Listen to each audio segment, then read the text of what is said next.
चौंकाने वाला हो सकता है, लेकिन ये फैसला उनका फैसला है, उनकी पार्टी का फैसला है, चाहे उनके सहयोगी पार्टी है, हमारे पुराने जो हम जहाँ थे भारतीय जनता पार्टी, उनका फैसला है। लेकिन बात यह है कि उनका अंदरूनी मामला है, उनकी पार्टी का मामला है।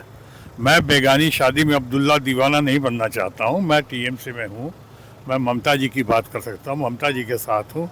और मैं किसी और पार्टी के मामले में ख़ासकर अभी क्या हो रहा है उसको ऑब्जर्व कर सकता हूँ, देख सकता हूँ, लेकिन इस मामले में अभी मैं कुछ कह नहीं सकता, मेरे लिए उचित भी नहीं है। राबड़ी देवी ने कहा कि बीजेपी की ये साजिश है, स्क्रिप्ट लिखा गया था पहले जिसमें नीतीश कुमार को दिल्ली भेजा गया, कहे नहीं है। राबड़ी देवी बहुत सम्मानीय लेडी हैं, मैं उनकी बहुत इज्जत करता हूँ, बहुत कदर करता हूँ। और वो जो कुछ कहती हैं तो उसका मतलब तो हम सब समझते ही हैं और हम मानते भी हैं बहुत हद तक उनकी बातों को। तो देखिए, इसके अलावा भी नीतीश बाबू भी हमारे अच्छे दोस्त रहे हैं, लालू जी के परिवार से भी हमारी बहुत घनिष्ठता रही है। तो इस मामले में उनका अपना अंदरूनी मामला है कि इसके अंदर और क्या चाल है या साजिश है या राजनीति है, ये तो थोड़े आने वाले दिनों में ही पता चलेगा। जो आप लोग सोच रहे हैं, जो आप लोग जो कह रहे हैं, वो कैसा रंग दिखाता है या कैसी बातें होती हैं, अभी थोड़े दिनों में पता चलेगा। लेकिन तब तक तो मैं कुछ कहूँ ये ठीक नहीं होगा। ममता बनर्जी पर अपमान करने का आरोप लगाया गया, राष्ट्रपति भी नाराज हुई थी, स्थान जो बदला गया वो कहा गया, आखिर ऐसा क्यों हुआ?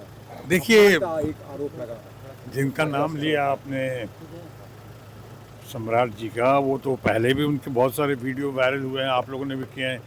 जिस तरह से उन्होंने खुद अपमानजनक बातें की थी नीतीश बाबू के बारे में, क्या क्या नहीं कहा था उन्होंने नीतीश बाबू के बारे में, चाहे उनके लोगों ने भी क्या क्या नहीं कहा। तो ये बातें मुझे लगता है चुनाव के पहले ममता जी को कुछ परेशान करने के लिए, बाकी सारे आइडियाज़ उनके फेल हो गए हमारे भारतीय जनता पार्टी के दोस्तों के। उन्होंने ममता जी पे बहुत सारे इल्ज़ाम पहले भी लगाया, दीदी और दीदी करके अपमान करने की कोशिश की थी, आपको याद होगा। संदेश खाली पे बहुत करने की कोशिश की, आरजेकर मेडिकल कॉलेज की बातें हुई, उस पर भी दीदी का कोई हाथ ना होते हुए भी उस पर दीदी को शामिल करने की उन लोगों ने कोशिश की, ममता जी को। और आज जो है ये सबसे बड़ा संवैधानिक पद पर बैठा हुआ व्यक्ति या व्यक्तित्व को राजनीति में घसीटा जा रहा है या घसीटना बिल्कुल उचित नहीं है। मैं ये भी नहीं कहूँगा कहाँ तो उचित है। ज़्यादा संवैधानिक पद पे हैं, उनसे क्या उन्होंने क्या कहा या उनसे क्या कहलवाया गया और क्यों कहलवाया गया, ये हम सब समझ सकते हैं। ये चुनाव की घड़ी है और परेशान करने के लिए हर तरफ भारतीय जनता पार्टी के दोस्तों की और हमारे इलेक्शन कमीशन की हर तरह से हार हो रही है, हर तरह से वो दब रहे हैं, उनको जिस तरह से फेल हो रहे हैं, रादर जिस तरह से वो SIR का मामला हो या हमारे जो इलेक्शन कमीशन या इलेक्शन कमिश्नर का मामला हो, ये सारा मामला गड़बड़ जा रहा है। अब ऐसे घड़ी में उन्होंने राष्ट्रपति जैसे ऊंचे पद को, सर्वोच्च पद को इसमें घसीटने की कोशिश की, सही नहीं है। ममता जी इसके लिए कोई जिम्मेदार नहीं है, ममता जी खुद लेडी हैं, लोगों को नहीं वो समझना चाहिए। देश में इकलौती अकेली ऐसी मजबूत, मशहूर, लोकप्रिय और दमदार महिला हैं हमारी अपनी ममता बनर्जी, जिनका जो आयरन लेडी भी हैं, ममता में भी हैं, और उनके बारे में अब कुछ नहीं बन रहा है। हर फ्रंट पे भारतीय जनता पार्टी या उनके अपने इलेक्शन कमीशन या कमिश्नर फेल हो रहे हैं। तो अब ये नई बात निकालने की कोशिश की है, ये बिल्कुल सही नहीं है, बिल्कुल उचित नहीं है इनमें राष्ट्रपति को घसीटना, और वो भी घसीट कर चुनाव की घड़ी में, जहाँ एक दिन पहले आपने वहाँ के गवर्नर को चेंज कर दिया।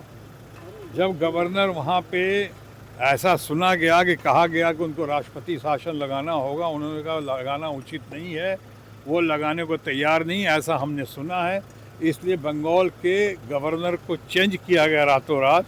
उसके बाद राष्ट्रपति से ऐसा बयान आना या उनसे दिलवाना, ये बिल्कुल ये निंदनीय है, सही नहीं है, ये गलत है।